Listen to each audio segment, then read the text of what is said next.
آپ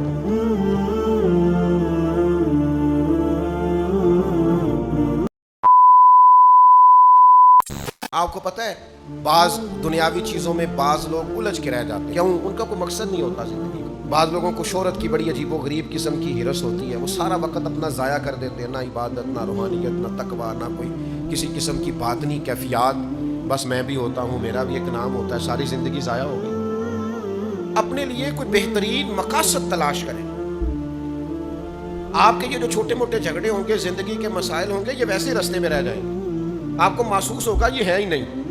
لوگ جدوجہد کرتے تھے، صحابہ چلتے تھے، میلوں کا سفر، مہینوں کا سفر ہوتا تھا، پیروں میں چھالے پڑ کر ٹوٹ جاتے تھے اور زخم بن کر ٹھیک ہو جاتے تھے، پر ان کا سفر جاری رہتا تھا۔ بڑے زخم لگے، بڑے زخم ٹھیک ہوئے، پر وہ سفر جاری ہے۔ اپنے مقاصد کا تعین کریں۔ ایسا نہیں ہوتا کہ سارے راستے ہموار ہی ہوں، پہاڑی راستہ بھی ملتا ہے۔ ایسا نہیں ہوتا کہ سب رستوں کے اندر سڑکیں ٹھیک ہی بنی ہوں، ٹوٹے رستوں سے بھی گزرنا پڑتا ہے۔ ایسا نہیں ہوتا کہ ہر جگہ طبیعت آپ کی ٹھیک ہی ہو، بیماری اور تکلیف کے وجود کے ساتھ ہی آپ کو آگے بڑھنا ہے۔ پر شرط یہ ہے کہ کوئی مقصد دل میں ہو، کوئی لگن ہو، کوئی تڑپ ہو، کوئی خاص مقام ہو، آپ کا کسی طرف بڑھنے کا ذوق ہو۔ میں دیکھتا ہوں ہمارے ہاں بہت سارے لوگ ہیں دینی دنیاوی کام کرنے والے، لیکن کوئی خاص مقصد نہیں ہوتا، اس کے پیچھے کوئی ترجیحات بڑی نہیں ہوتی، اس کے پیچھے ان کے کوئی بہت بڑا فلسفہ کار فرما نہیں ہوتا۔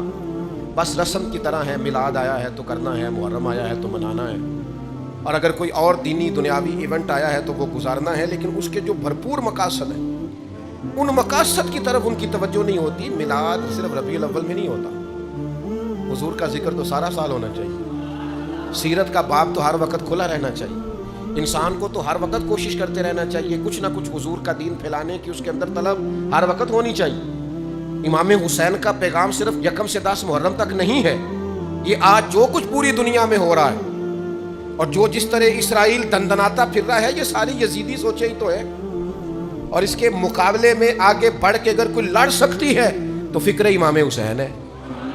جو کچھ آج پوری دنیا میں ہو رہا ہے، اگر ہم نے اپنے بچوں کو صحابہ کی وہ جدوجہد سکھائی ہوتی، امام حسین کا فلسفہ بتایا ہوتا، تو کبھی بھی ہمیں کسی اور ڈیبیٹ کی ضرورت نہ رہتی۔ یہ خود بخود بتاتے ہیں کہ اصل حق کیا ہے، اصل میں آگے بڑھنا کس طرح سے ہے، لیکن ہم نے سمجھا ہے کہ 4-5 دیگوں سے امام حسین کا ذکر مکمل ہو جاتا ہے، ایسا نہیں ہے۔ تو ایک مقصد حیات، پھر اس مقصد کے تحت ضروری نہیں کامیابی بھی ملے، یہ بھی ضروری نہیں کہ آپ جیت کے ہی سوئیں۔ ہر آدمی کا جیتنا ضروری نہیں ہوتا، لڑنا ضروری ہوتا ہے۔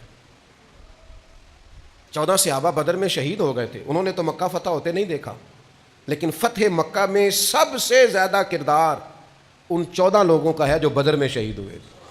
وہ کامیابی کی پہلی سیڑھی بنے تھے۔ جو 70 صحابہ احد میں شہید ہو گئے تھے، انہوں نے مکہ فتح ہوتے نہیں دیکھا میرے دوستو، انہوں نے وہ بلندیاں، وہ عروج، وہ بڑے بڑے مال غنیمت کے ڈھیر انہوں نے نہیں دیکھے۔